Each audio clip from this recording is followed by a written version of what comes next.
Hello guys, this is me Imran Sait. Welcome to my YouTube channel Imran's view. അപ്പോൾ ഞാൻ ഇന്ന് പറയാൻ പോകുന്നത് മലയാളി ഫ്രം ഇന്ത്യ എന്ന മൂവിയുടെ റിവ്യൂ ആണ്. അപ്പോൾ ഈ ഒരു മൂവിയുടെ റിവ്യൂ എന്ന് പറയുമ്പോൾ തന്നെ ഇതിൽ ഏറ്റവും ആദ്യം തന്നെ എടുത്ത് പറയേണ്ടത് നിവിൻ പോളി. ഓഫ് കോഴ്സ് അദ്ദേഹത്തിൻ്റെയാണ് സിനിമ. അദ്ദേഹം ഫസ്റ്റ് തൊട്ട് ബിഗിനിങ് തൊട്ട് എൻഡിങ് വരെ പുള്ളിയുടെ ഒരു പെർഫോമൻസ് കൊണ്ട് മാത്രം പിടിച്ചിരിക്കുന്ന ഒരു സിനിമയാണ് ഗൈസ്. കാരണം ഇതിൻ്റെ ഒരു സിനിമയിൽ വേറെ ആരെങ്കിലും ഇവരുടെ നായകനായിട്ട് അഭിനയിച്ച പടം ഇത്രയും ഹിറ്റാവുമെന്ന് എനിക്ക് തോന്നുന്നില്ല. മീൻസ് പടം ഇത്രയും ശ്രദ്ധിക്കപ്പെടുന്നു തോന്നുന്നില്ല. കാരണം മലയാളി ഫ്രം ഇന്ത്യ എന്ന ആ ഒരു ക്യാരക്ടർ, അതായത് മലയാളി എന്ന ആ ഒരു പോയിന്റ്, അത് ഇച്ചിരി എന്താ പറയുക ഹൈലൈറ്റ് ചെയ്ത സിനിമയിൽ പല സീനുകളും കാണിക്കുന്നുണ്ട്. അപ്പോൾ ഫസ്റ്റ് ഓഫ് ഓൾ നിവിൻ പോളിയാണ് നമുക്ക് ഏറ്റവും മെയിൻ റോളിൽ വരുന്നത്. അപ്പോൾ അദ്ദേഹത്തിൻ്റെ ഒരു പെർഫോമൻസ് എന്ന് പറഞ്ഞാൽ അസാധ്യ പെർഫോമൻസ് ആണ്. അതായത് പുള്ളിക്ക് മാത്രം ചെയ്തു വെക്കാൻ പറ്റുന്ന കുറച്ച് സീൻസ് ഉണ്ട്. അതായത് ഇപ്പോൾ ഹ്യൂമറസ് കൈകാര്യം ചെയ്യണതിലാണെങ്കിലും ഹ്യൂമർ രംഗങ്ങൾ, പ്രത്യേകിച്ച് നമുക്ക് സംസാരങ്ങളിൽ ഉണ്ടാകുന്ന ഹ്യൂമർ, പിന്നെ അദ്ദേഹത്തിൻ്റെ ഓരോ മീൻസ് ആക്ഷനിലൊക്കെ ഉണ്ടാകുന്ന ആ ഒരു പല കോമഡി രംഗങ്ങളും തമാശ കാര്യങ്ങളൊക്കെ നല്ല രീതിക്ക് ചിരി പറ്റുന്നുണ്ടായിരുന്നു. പിന്നെ നമുക്ക് അദ്ദേഹത്തിൻ്റെ തന്നെ ബെസ്റ്റ് ബഡിയായിട്ട് വരുന്ന ആളാണ് നമുക്ക് ധ്യാൻ ശ്രീനിവാസൻ. പുള്ളി ഒരു രക്ഷയില്ലാത്തൊരു ക്യാരക്ടറാണ് പുള്ളിയുടെ. കാരണം നമ്മളെ വളരെയധികം എന്താ പറയുന്ന ചിരിപ്പിക്കാൻ ശ്രമിച്ചിട്ട് വെറുപ്പിക്കുന്ന ഒരു ക്യാരക്ടറായിട്ടാണ് എനിക്ക് തോന്നിയത്. കാരണം ഭയങ്കര ഓവറാണ് പുള്ളി. അതായത് പുള്ളി ഓൾറെഡി ഓവറാണ് ക്യാരക്ടർ, അത് പുള്ളി അഭിനയിച്ചൊരു 10% കൂടി ഓവറാക്കിയിട്ടുണ്ട്. സോ ചില സമയത്തൊക്കെ നമുക്ക് ഭയങ്കരമായിട്ട് ബോറടിപ്പിക്കും. ചിരി വരുമെങ്കിൽ പോലും ഒരു പരിധി കഴിയുമ്പോൾ നമുക്ക് ഭയങ്കരമായിട്ട് വെറുപ്പിക്കുന്ന ഒരു രീതിയിലുള്ള ഒരു ക്യാരക്ടറാണ് പുള്ളിയുള്ളത്. പിന്നെ ഇതിൽ വന്നിരിക്കുന്നതെന്ന് പറഞ്ഞാൽ പിന്നെ അനശ്വര രാജൻ അഭിനയിച്ചിട്ടുണ്ട്. ആക്ച്വലി അനശ്വര രാജന് വലിയ റോളൊന്നും ഇല്ല. ജസ്റ്റ് അതായത് നിവിൻ പോളി എന്ന് പറഞ്ഞ മെയിൻ ക്യാരക്ടറിന് ഒരു നായിക വേണമല്ലോ, അല്ലെങ്കിൽ അവർ തമ്മിലുള്ളൊരു റൊമാൻറ്റിക് ഒരു സോങ് ഒക്കെ വരുന്നുണ്ട്. അത് നല്ലൊരു സോങ് ആയിരുന്നു. ആ ഒരു സോങ് വളരെ രസമുണ്ടായിരുന്നു. അപ്പോൾ അങ്ങനെ ഒരു റൊമാൻറ്റിക് ആംഗിൾ, അങ്ങനെ ഒരു ആള് വേണമല്ലോ എന്ന് പറഞ്ഞ് കൊണ്ടുവന്ന ഒരു ഇതുപോലെ എനിക്ക് തോന്നിയത്. അവർ തമ്മിൽ വേറെ ഒന്നും കാണിക്കുന്നില്ല, ജസ്റ്റ് അതിൻ്റെ ഒരു ഡെവലപ്മെൻറ്റ് കാര്യങ്ങളൊന്നും കാണിക്കുന്നില്ല. ജസ്റ്റ് അനശ്വര രാജൻ ആദ്യത്തെ കുറച്ച് സീനുകളിലും വരുന്നുണ്ട്, പിന്നെ ഏറ്റവും എൻ്റെ ഒരു സീനിലും ഉണ്ട്, അത്രേ ഉള്ളൂ. ഒരു നായിക അല്ല ആക്ച്വലി, എന്നാൽ നായിക മീൻസ് നിവിൻ പോളി നോക്കുന്നൊരു പെണ്ണായിട്ട് അങ്ങനെ സീനിൽ വരുന്നുണ്ട്. പിന്നെ എനിക്ക് ഏറ്റവും എടുത്തു പറയേണ്ട പെർഫോമൻസ് പിന്നെ വരുന്ന എന്താ പറയുക നമ്മുടെ മഞ്ജു പിള്ളയുടെയാണ്. അത്യാവശ്യം നല്ല രീതിക്കുള്ളൊരു ക്യാരക്ടറായിരുന്നു അത് അവരുടെ.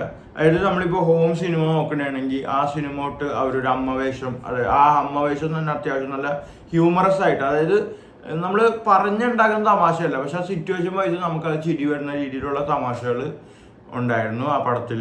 അപ്പോൾ ആ ഹോം, അതേപോലെ തന്നെ പിന്നെ ഫലീമി സിനിമയിലും അവരുടെ അസാധ്യ പെർഫോമൻസ്, അതേ രീതിക്കുള്ള അതേ ടൈപ്പിലുള്ള ഒരു ക്യാരക്ടർ തന്നെയാണ് ഇതിലും. അതായത് നിവിൻ പോളിയുടെ അമ്മയുടെ അത്യാവശ്യം നമുക്ക് കോമഡി കാര്യങ്ങളൊക്കെ തോന്നുന്ന, അതായത് സിറ്റുവേഷൻ വൈസ് നല്ല ഹ്യൂമറസ് ആയിട്ട് തോന്നുന്നൊരു മൂവി. അപ്പോൾ ഇൻട്രവൽ വരെ സിനിമ ഇങ്ങനെ എന്താ പറയുന്നത്, ഇങ്ങനെ മോളി കയറി താഴെ പോകും, അങ്ങനത്തെ ഒരു ഫീലാണ് പോയേക്കുന്നത്. പിന്നെ കൂടുതലും സിനിമയിൽ സംസാരിക്കുന്നത് പൊളിറ്റിക്സ് ആണ്. അതായത് നമ്മുടെ ഒരു രാഷ്ട്രീയം കാര്യങ്ങളൊക്കെ ഒരു റിലീജിയനായിട്ട് കൂടിച്ചേരുമ്പോൾ ഉണ്ടാകുന്ന പ്രശ്നങ്ങൾ. നമ്മൾ ഇതിനു മുമ്പ് നമ്മുടെ എന്താ പറയുക ഡിജോ ജോസിൻ്റെ സിനിമയായ ജനഗണമനെ കണ്ട അതേ രീതിയിലുള്ള തീം തന്നെയാണ് ഈ സിനിമയിൽ ഉപയോഗിച്ചേക്കുന്നത്. പക്ഷേ ജനഗണമനയിൽ ഇത് ഇപ്പോൾ എന്താ പറയുന്ന ആ ഒരു ഇമ്പാക്റ്റ് നമുക്ക് ഈ സിനിമയിൽ പ്രതീക്ഷിക്കേണ്ട അത്രയും നമുക്കൊരു ഇമ്പാക്റ്റ് ചെയ്തിട്ട് തോന്നൂല. മാത്രമല്ല അങ്ങനെ കാര്യമായിട്ട് ഇപ്പോൾ ഇതിനെക്കുറിച്ച് അങ്ങനെ സംസാരിക്കുന്നൊന്നുമില്ല. പടത്തിൽ ആ ഒരു വിഷയമാണ് ആ പടം, എന്നാൽ വേറെ രീതിക്ക് പടം ഒരു ഇൻട്രവൽ കഴിയുമ്പോഴത്തേക്കൊക്കെ പോകുന്നുണ്ട്. ആക്ച്വലി ഇൻട്രവൽ ജസ്റ്റ് ആയപ്പോൾ തന്നെ ഞാൻ വിചാരിച്ചതെന്ന് പറയുന്നത് ഒരു ആടുജീവിതം വൈബിലേക്കാണ് പടം പോകുന്നത്. എന്നാൽ അങ്ങനെയല്ല ഗൈസ്. ആടുജീവിതം തന്നെ സിനിമ നമ്മൾ ഇൻട്രവലിന് ശേഷം കാണുമ്പോൾ ഒരു ആടുജീവിതം സിനിമ അത് തന്നെ ഇത്തിരി കൂടി ഒരു ഫൺ മോഡിൽ എടുത്തതിന് എങ്ങനെ ഉണ്ടാവും. അറബിക്ക് പകരം പാകിസ്ഥാനി കാര്യങ്ങൾ ഒരു ഫൺ രീതിക്കാണ് വരുന്നത്. അപ്പോൾ അത് ഒരു അടിപൊളി ഒരു പോസിറ്റീവ് വൈബായിരുന്നു സിനിമയിൽ. മീൻസ് നമ്മൾ മരുഭൂമിയിൽ തന്നെയാണ് പണി, അവിടെ മീൻസ് കൃഷി കാര്യങ്ങളൊക്കെയാണ്, പക്ഷെ അത് തന്നെ വളരെ ഫണ്ണായിട്ട് എങ്ങനെ ഉണ്ടാവും സിനിമ, അതേ രീതിക്കായിരുന്നു ഈ സിനിമയിൽ കാണിച്ചിരിക്കുന്നത്. അപ്പോൾ ഇൻട്രവൽ കഴിഞ്ഞ തൊട്ട് കാണിക്കുന്ന ഒരു സീൻ, അതായത് ഞാൻ പറഞ്ഞല്ലോ ഒരു ആടുജീവിതം വൈബിൽ കാണിക്കുന്ന ഒരു സീൻ. അദ്ദേഹത്തിൻ്റെ പേര് സാഹിബ് എന്നാണ് ഇതിൽ പറയുന്നത്, അതിൻ്റെ പേര് എവിടെ അവൈലബിൾ അല്ല അദ്ദേഹത്തിൻ്റെ.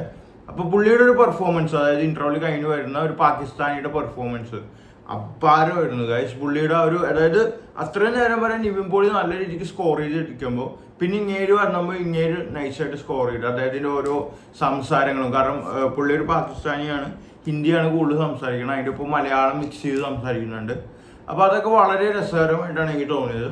അപ്പോൾ പിന്നെ എനിക്ക് എടുത്തു പറയാനുള്ളത് ഈ സിനിമയിൽ എന്താ പറയുന്നത്, ഈ സിനിമയുടെ ഒരു ഓവറോൾ ബീജിയം കാര്യങ്ങളൊക്കെ വളരെ രസമായിട്ട് ചെയ്തിട്ടുണ്ട്.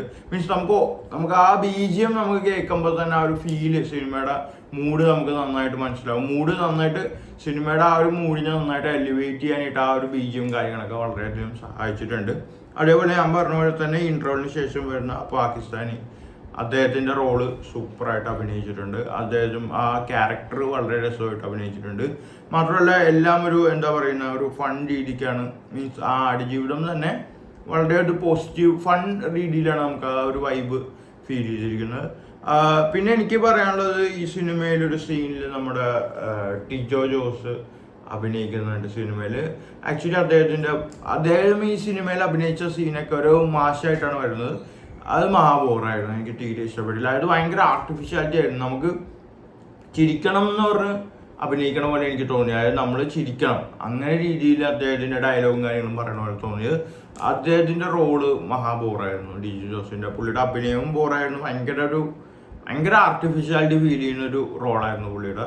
പിന്നെ അതേപോലെ തന്നെ ഇതിൽ പിന്നെ പ്രധാനപ്പെട്ട കാര്യം പറയാനുള്ളതെന്ന് പറഞ്ഞാൽ, ഈ സിനിമയിൽ എല്ലാവരും അഭിനയിച്ചേക്കുന്ന എല്ലാവരും എന്താ പറയുന്നത്, അവരെ മാക്സിമം പെർഫോമൻസ് എടുത്തിട്ടുണ്ട്. പിന്നെ സിനിമയിലുള്ള അത്രയും ഉള്ളൂ. മീൻസ് സിനിമ സ്ക്രിപ്റ്റ് ഡിമാൻഡ് ചെയ്യണ രീതിനേക്കാൾ കൂടുതൽ എല്ലാവരും പെർഫോമൻസിൽ സ്കോർ ചെയ്യുന്നുണ്ട്. ന്യൂ പോളി ആണെങ്കിലും ഇപ്പം ഞാൻ പറഞ്ഞല്ലോ, ജാൻ സിനിമസും വെറുപ്പിക്കുന്ന ഒരു ക്യാരക്ടർ ആണെങ്കിൽ പോലും ചില കാര്യങ്ങളൊക്കെ വളരെ രസകരമായിട്ട്, മീൻസ് നമുക്ക് ചിരി വരുന്ന രീതിക്ക് ചെയ്തിട്ടുണ്ട്. പിന്നെ അതേപോലെ തന്നെ രണ്ടുപേരും സിനിമ സ്റ്റാർട്ട് ചെയ്യണ തന്നെ സ്വയം അവരുടെ തടികളെ കുറിച്ച് ട്രോളിക്കൊണ്ടാണ്. അങ്ങനെ കുറേ ട്രോള് കാര്യങ്ങളൊക്കെ ഉള്ള ഒരു സിനിമയാണ്. അപ്പോൾ Malayali from India actually overall നോക്കുമ്പോൾ എന്താ പറയുക, ഒരു 1 to 10 റേറ്റ് ചെയ്യാൻ പറഞ്ഞു കഴിഞ്ഞാൽ ഒരു 6.5 അല്ലെങ്കിൽ ഒരു 7 വരെ റേറ്റ് ചെയ്യാൻ പറ്റുന്ന ഒരു മൂവിയാണ് ആക്ച്വലി. കാരണം ഇതിൻ്റെ ഒരു സിമ്പിൾ കഥയാണ് ആക്ച്വലി. അതായത് പൊളിറ്റിക്സ്, മതം, എന്നാൽ അതേപോലെ തന്നെ അതായത് ഈ സിനിമയുടെ സ്ക്രിപ്റ്റ് എഴുതിയ ഹാരിസ് മുഹമ്മദ്, അദ്ദേഹത്തിൻ്റെ ഒരു പൊളിറ്റിക്സ് ഒക്കെ സംസാരിക്കുന്ന ഈ ജനഗണമന പോലെ ഉള്ള ഒരു സിനിമയാണ്. പക്ഷേ എനിക്ക് ഇതിൽ പിന്നെയും എന്താ പറയുന്നത്, ഇതൊക്കെ സംസാരിക്കുന്നതാണെങ്കിലും അത്യാവശ്യം ഫണ്ണായിരുന്നു സിനിമ വാച്ച് ചെയ്യാനായിട്ട്. ഓരോ സീന് കാര്യങ്ങളൊക്കെ വളരെ ഫണ്ണായിരുന്നു. അപ്പോൾ ഒരു എന്താ പറയുന്ന ഒരു കുഴപ്പമില്ലാത്ത ഒരു ആവറേജ് ഫീൽ ചെയ്യുന്ന ഒരു അടിപൊളി സിനിമയായിരുന്നു മലയാളി ഫ്രം ഇന്ത്യ. അപ്പോൾ കണ്ടവർക്ക് തിയേറ്ററിൽ പോയി കാണാം, നിങ്ങളുടെ ഇഷ്ടം. അപ്പോൾ ഇത്രയേ ഉള്ളൂ എൻ്റെ ഒരു റിവ്യൂ. അപ്പോൾ നിവിൻ പോളി എന്തായാലും ശക്തമായിട്ട് തന്നെ നമ്മൾ സിനിമ ഇൻഡസ്ട്രിയിലേക്ക് തിരിച്ചു വരുന്നു എന്ന പോസിറ്റീവ് വൈബാണ് ഈ സിനിമ കാണുമ്പോൾ എനിക്ക് ഫീൽ ചെയ്യുന്നത്. അപ്പോൾ that's it. All the best. Peace out.